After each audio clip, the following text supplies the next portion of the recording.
guys are excited. I'm excited. It is great to be here with you tonight at Ignite Live. You guys are awesome. I got to tell you, I'm loving the freedom of this Britney Spears microphone that is happening right here. I have never used one of these before, and I'm like, wow, this is awesome. I can just do whatever I want. My hands are free. But I love your energy. It's so great to be here with you tonight. Like Jed was saying, my name is Mark. I'm the Executive Director of Net Ministries.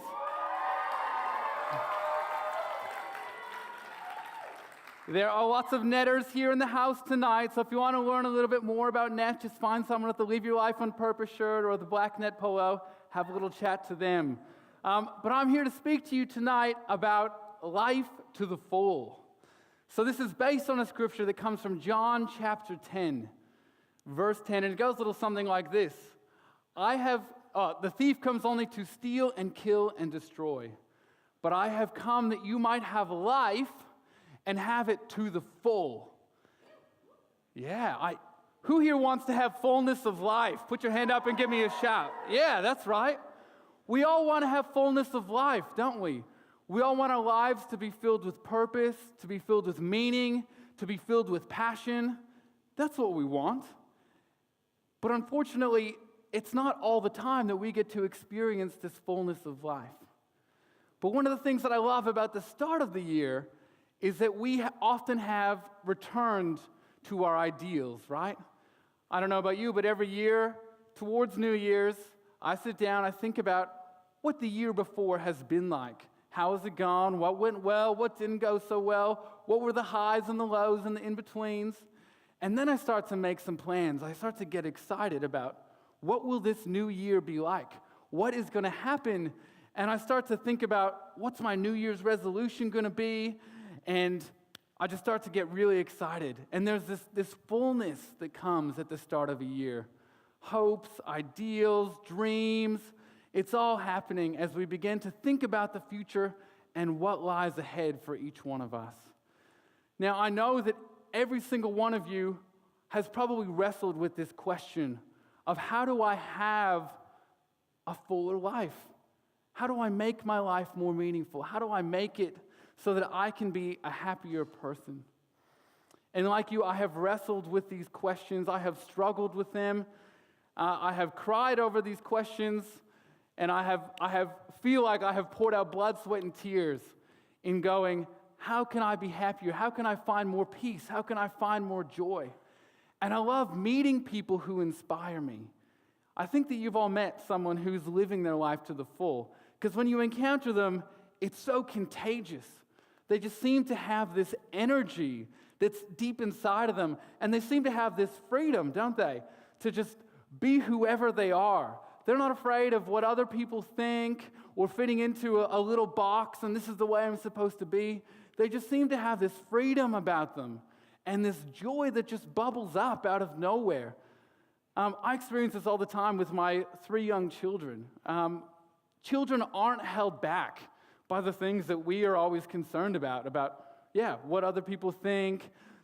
I got deadlines to meet. I got things that I need to do. Kids aren't worried about those things. They are fierce, and they are free, and they are passionate, and they are unhindered, and they are full of life. But every now and then I meet an adult who's like that, and every single time it strikes me. I know what it's like to meet a person who is living life to the full because of that joy. And I always ask the question, how do I find this? How do I find this joy? So I want to propose to you tonight that a life to the full is made up of 3 things, okay? 3 things if you want to have a life to the full. The first one is a deep understanding of your true identity. You need to have a deep understanding of who you are. Number 2 is passionately pursuing your unique purpose. I believe that every single one of you has been placed on this planet to do something that only you can do. It's your unique purpose that God has blessed you with. And it's in the passionate pursuit of trying to figure out who I am and how you can contribute to the world that I think a fuller life is found. And the third thing is intentional living. This idea that you need to live your life on purpose if you want to have fullness of life. So I want to spend the rest of the time that I have with you here tonight kind of unpacking those three ideas, okay? Because what I really want is for you at the end of the night to walk away and go, I know how I can be happier. I know how I can find more purpose in my life. I know how I can live my life so that it's more meaningful, at least to me. So let's start with this first one, a deep understanding of our true identity. Identity is the cornerstone for so many things, but it lies so deep below the surface that many of us don't even realize how important the question of who I am really is. But your answer to that question of who I am, that influences everything. Who you hang around, how you behave, what you do with your time, who you choose to spend your time with, everything comes down to this question of who am I? But identity is hard to nail down. If I asked you, who are you? How do you answer that question? Maybe you say your name. Maybe you go, well, I'm Mark. That's who I am. But there's probably like 3 other Marks in the room right now, so maybe that's not quite so unique. You could give your full name, including your middle name and your last name. But we all know that our name is just not quite enough. That doesn't sum up all of who we are as a complex human being. So maybe you answer the question by saying, well, I am the things that I do. I love to run. I'm a runner. So I've been training to do marathons for the last 5 years.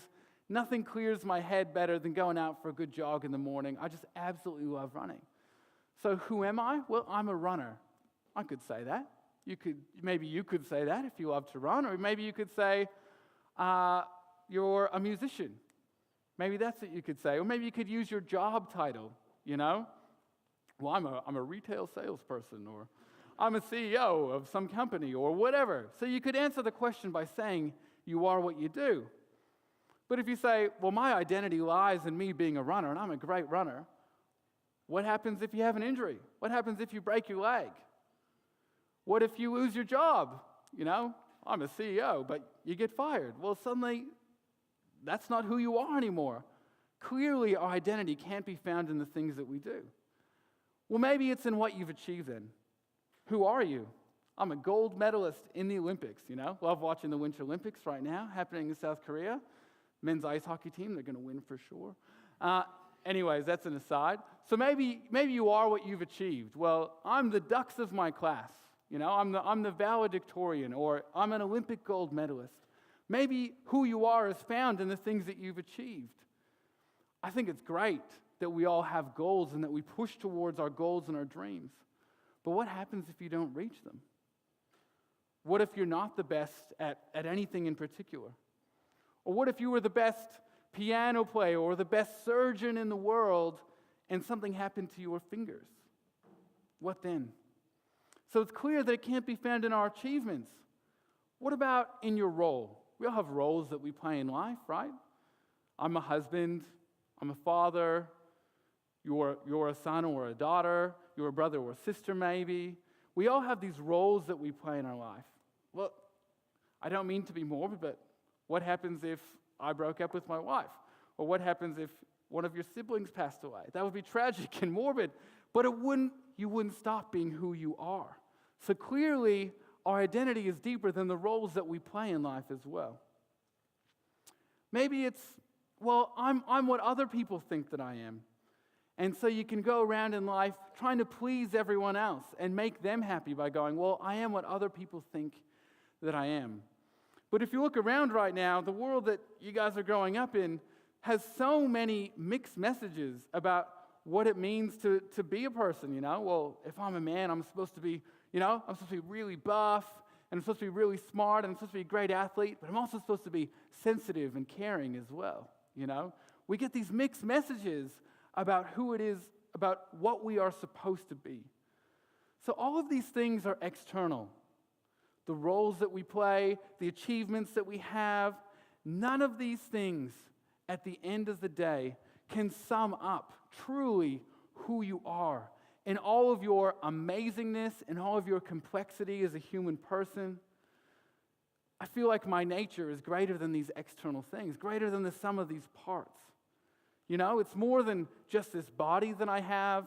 It's more than this mind that I have. As amazing as our body and our minds are, I still think it's something greater. So what are the intrinsic qualities that you have?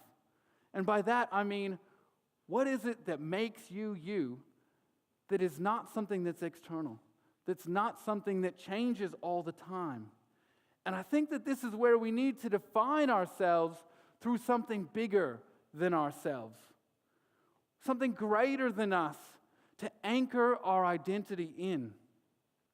So as a Christian, as a Catholic, for me, the answer to who am I and where to find my identity, not in my achievements, not in what I've done, not in the roles that I play, for me, the answer to where my identity can be found comes from Jesus Christ. It comes from this incredible God that I believe has created me. And He is the answer to the question of who I am. Because when we look in the Scriptures, when we flip open to Genesis, we see this great quote. So God created man in His own image. In the image of God, He created him. Male and female, He created them. So my identity is anchored in God because I am made in His image. So where does my value come from? It doesn't come from what I do or what I achieve or what country I'm from or how amazing my family is or maybe how tough my family situation is. No, it comes from the fact that I have been made in the image of God. And so it is with every human being that you have been created by God and you have been made in His image, and His image is awesome. You just have to look around at the beauty of the creation that surrounds us, you know? We're not talking about some small God here. We're talking about the God who made the Rocky Mountains, who made the Gobi Desert, who made the depths of the sea, who made the northern lights in the sky. What an incredible God who has created all of these things. And yet, you are His masterpiece. He has made more amazing than any of those things. Have you ever painstakingly and lovingly made something? Maybe it was a piece of art, maybe it was a painting that you drew, maybe it was a sculpture that you formed with your hands, maybe it was a piece of furniture that you made. Maybe it was a poem or a song, because you're a musician, that you poured your heart into. Maybe it was some clothing, a beautiful dress, or some jewelry, or a ring that you made. I don't know, a cake that you baked. Whatever it was, I think there's probably something that you can identify with where you poured your heart and your soul into making this thing. And I bet at the end of doing that, you felt proud.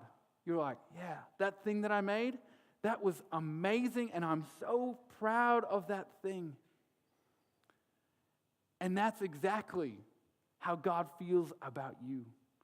You are His masterpiece. He has lovingly created each one of you to be exactly the way that you are. So the way that you feel about that thing, the way that God feels about you, is so much greater, so much deeper than that. A great man, an incredible philosopher, and a thinker, a modern-day saint who was born Karol Wojtyła and went on to become John Paul II, or JP2. He said, "We are not the sum of our weaknesses and failures, but rather we are the sum of the Father's love for us." Now, our temptation is to run away from that. Our temptation is to place our identity in everything and everywhere except where it really belongs. Too often we focus on the bad parts of ourselves, on our weaknesses, on our failures, on the things that we should have done or on the things that we've done to hurt other people. Tonight I want to encourage you to see yourself the way that God sees you. Tonight, later on, we're going to have an opportunity to pray, and I want to invite you to pray tonight, to have your eyes opened, to see yourself the way that God sees you. So that's the first point, that to have a life to the full, we need to understand deeply who we are and where to find our identity and what our identity actually is. The second one, this passionate pursuit of our unique purpose. So what is purpose? What is purpose? Someone want to call out? Don't be afraid, don't be shy. What's purpose? The reason why you're here. Well done. Round of applause for that person. Yeah.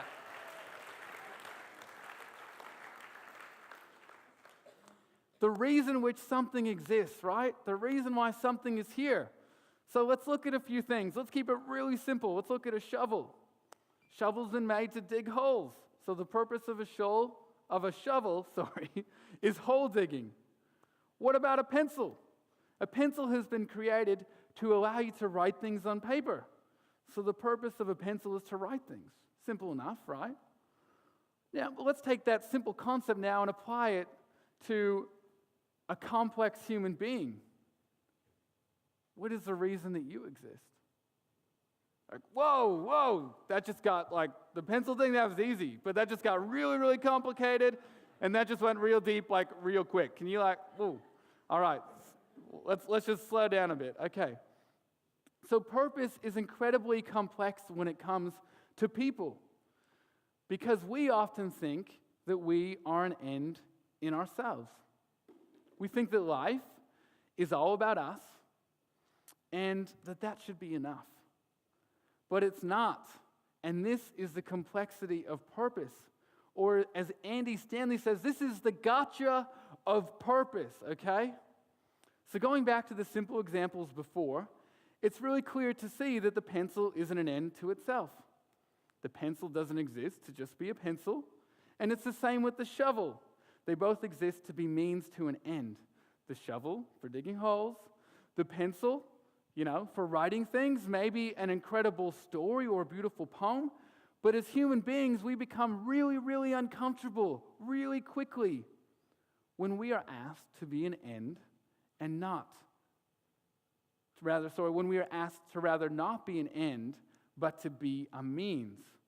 I think, like I said before, that we're uncomfortable with this idea because we're so used to thinking that it's all about us. A pencil can exist on its own without paper, and a shovel can exist without ground to dig up, just as a human being can exist only for themselves. But to me, this seems like a waste of a good shovel or a good pencil. Maybe the word waste is a bit too strong when we start talking about human beings, but it definitely seems to me that if a human being lives as an end unto themselves, maybe that's not a life to the full. Seems to me like a life, in fact, that hasn't quite reached its full potential. So a key aspect of living your life to the full involves embracing this idea of purpose. And not just embracing it, but passionately pursuing it. So I hope it's clear by now that when I say that you need to embrace this purpose, that you need to find a way to not live as an end, but to live as a means to something greater than yourself. What's that? What did he say? I can hear you asking the question. You're like, no, I wasn't asking anything. But maybe the question is then, a means for what? A means for what then? But we'll come back to that in just a minute. For now, I think we need to ask a different question. Namely, if I'm not living as an end, if I'm not living for myself, then what am I living for? Are you living for yourself? Are you living to make a paycheck? Are you living to please your parents? Are you living to get straight A's at school? Are you living to have fun? I can't answer that question for you. The truth is, I don't know what you're living for. But as a Christian, as a Catholic, for me, the answer of who I'm living for is actually really easy to answer. You see, I have made a choice to live my life for God. To live not for myself, to not make myself the end, but to make myself a means to God and to God's plan for my life. Now, I'm not some superhero. This was not an easy choice, and it never is. Because I know that we all get really uncomfortable when we think about not living for ourselves. But purpose comes with a price. It means saying no to me so that I can say yes to something bigger than myself. And there's something inside all of us that resists that. Again, later on tonight, we're going to have an opportunity to pray. And when it comes time for that prayer, I want to invite you to consider living your life not as an end, but as a means to an end, as a means to something bigger. For some of you, you've already made that choice. You've already made a choice to live for God. Maybe you've done this many, many times. I don't know. For me in my life, my experience is that I need to make this choice over and over and over again. Hopefully you're not like me, but I'm a bit slow and I'm a bit thick. And it takes me a long time to figure this thing out. In my own life, there was a time when I thought I had given my life to Jesus completely. I had walked away from my university degree. I'd been studying for a few years. I walked away from my girlfriend of 2 years, and I went on this thing called NET. And I left it all behind, and it was all this great adventure. And I thought, surely, Jesus, I'm living my life entirely for you now. It's all for you. But about 3 months into the mission, I was asked a question. And the question was, would I be willing to continue? And I was like, no. See, the deal was that I would come for 1 year, and then that would be it, right? No more, 1 year, that's it. But when I was asked to consider staying, that just didn't sit right with me. But they said, just pray about it, just have a think. So I went away, and I did my best to pray about it. And I got on my Bible, and maybe you did this sometimes, and I was like, Jesus, just speak to me, and I just flipped it open, I just put my finger down, good old Bible bingo, Bible roulette, whatever you want to call it. And my finger landed on this verse at the back of Luke. No, not the back, somewhere in the middle, Luke 9. And it went something like this. It happened that as Jesus was walking along the road, he said to a man, follow me. And the man said, I will, Lord, I will follow you. Except for there's this little thing like my family and my friends, and that's all really a bit uncomfortable. Jesus said to him, well, the birds of the air have nests and foxes have holes in the ground. But as for you, go and proclaim the kingdom of God.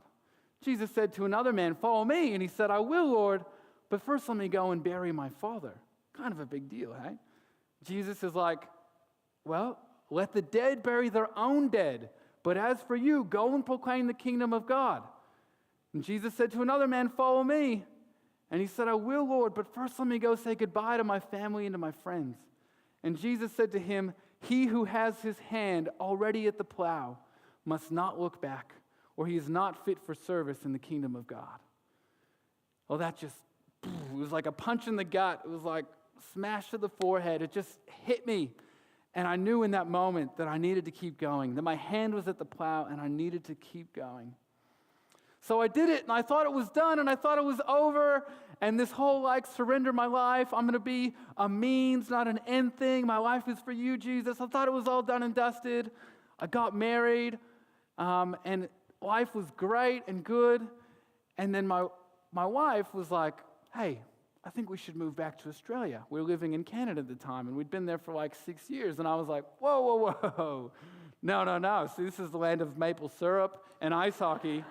And I really like maple syrup, and I really like ice hockey, and I'm not going anywhere. Thank you very much, And then, I was praying about it, and I just had this moment where I was praying about it, and I just heard that little whisper, that small voice, when you get quiet. And it was like, remember that, the wedding thing and, those vows, of, your life's not just about you anymore, but it's about us.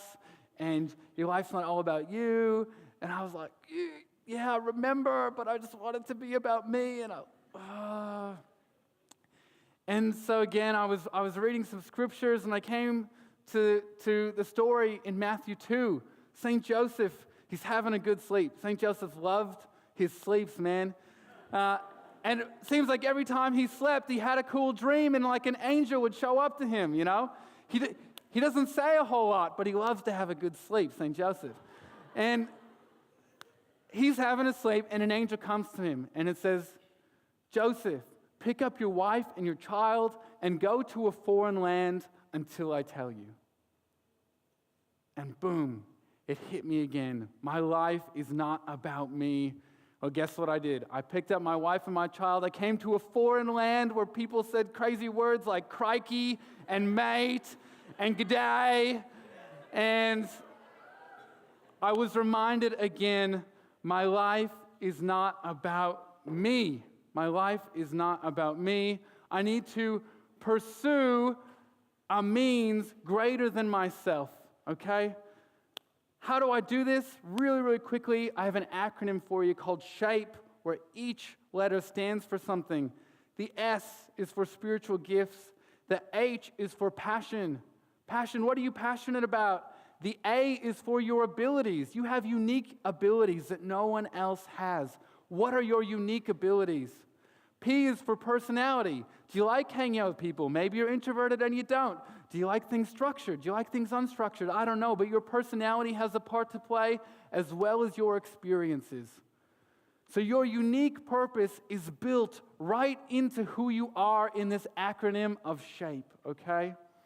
And the third thing, if you want to live your life on purpose, is this idea of intentional living. It's about living your life on purpose, and it's all about a few things, okay? If I want to live my life on purpose, first of all, I need to have vision. Where am I going? What does my future look like? You need to have a clear picture of where you're going. Then you need to start setting some goals, you know? If you're like, I want to run a marathon, then you need to set some goals. Well, I need to start running 20 Ks a week, and then 30 Ks, and then 40, and then 50, and you need to build it up. You need to build some habits that help you to achieve those goals, like, you know, getting in the habit of going for a run if you want to achieve a marathon. I don't know what your dreams are. I don't know what your vision of your future looks like, but you need to have the vision.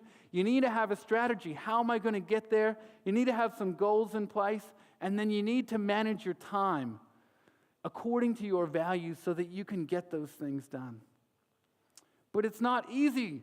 There's so many barriers to this life to the full. Otherwise, we'd all be walking around happy, joyful, just peaceful, and in this amazing place all the time. So there are barriers to a life to the full.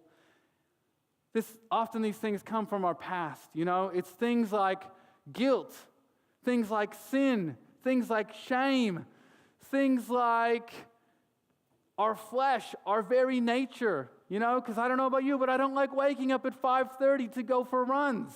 I want to stay in my bed and I want to sleep and I want to be comfortable. Don't we all want to be comfortable? So there's so many things that can get in the way. And tonight, I want to invite you to ask God to remove some of those obstacles. Maybe you need healing in your life from something that's happened in the past, or maybe you need to find the courage to step beyond your fear. Final story, and I'll wrap things up. On the screen, there's a picture of my son, Ethan. And I think Ethan illustrates that often it's our minds that are the greatest things that hold us back from having a life to the full. So Ethan is very active. He loves to play soccer. He is like keen as mustard when it comes to soccer. And he is an active, energetic kid, right? Well, we were on holidays, and sure enough, Ethan had an accident. This like door came and closed on his foot and lacerated his Achilles tendon, right? First week of the holidays, he was just gutted. So now he has a cast on his foot for 2 weeks, and then he has this big moon boot on. No soccer, no swimming, no beach for you. Well, as an 8-year-old, yeah, he was devastated, right? But we go to the doctor, and the doctor finally, after 2 weeks, said, you don't have to have the cast anymore. This was good news. It still meant the boot, but it did mean he could go down to the water. We just had to take the boot off. So one day we go down to the beach, and we're there at the beach, and Ethan is refusing to go in the water. He's like, nah, won't do it. Can't do it. No thanks. And I was so frustrated because I was like, I know that you're so hot and sweaty and uncomfortable right now, like we've all been in Brisbane the last 3 weeks. And if you just got in the water, you would love it. It would be so good for you, and you would have such a good time, and it would be awesome. But he just would not do it. He's like, nah, I'm not moving. I'm not budging. Eventually, I was so frustrated. I was like, okay, I'm pulling out the parent big guns. What did I do? Yeah, no shame. I bribed him. I was like, if you get in the water, I will buy you an Oreo McFlurry after. And he was like, all right, I'll do it. And I was like, yes, okay. So we took the moon boot off. I scooped him up. I walked down to the beach. He got in the water, and he was so happy. Everything that I knew was true. He had a great time. He cooled down, and he was like, thank you, Dad. Thank you so much for bringing me down in the water. It's so much better here. But his own mind, his own mindset, because he was grumpy and he was frustrated, that was the thing that was preventing him from this great fullness of life in the water that was available to him, but he just wouldn't choose it. And so often, I know it's a crude analogy, but so often we are like that. No, I'm too afraid. It's too uncomfortable. It's too scary. My friends are here. My family's here. I know how to do it here. This is my routine. No, I won't do it. My invitation for you tonight is that if you want to have life to the full, there's a great saying. It's the next slide here. And it goes like this. A ship is safe in the harbor, but that's not what it is made for. And the truth about each one of you is that you have been created for greatness. You have been created to have a life to the full. That is the truth. But I know that there are things that are holding you back. They could be real things, real challenges that you face in your life right now. Maybe you have a difficult situation in your family. Maybe there's some tough stuff going on in your friendship circle.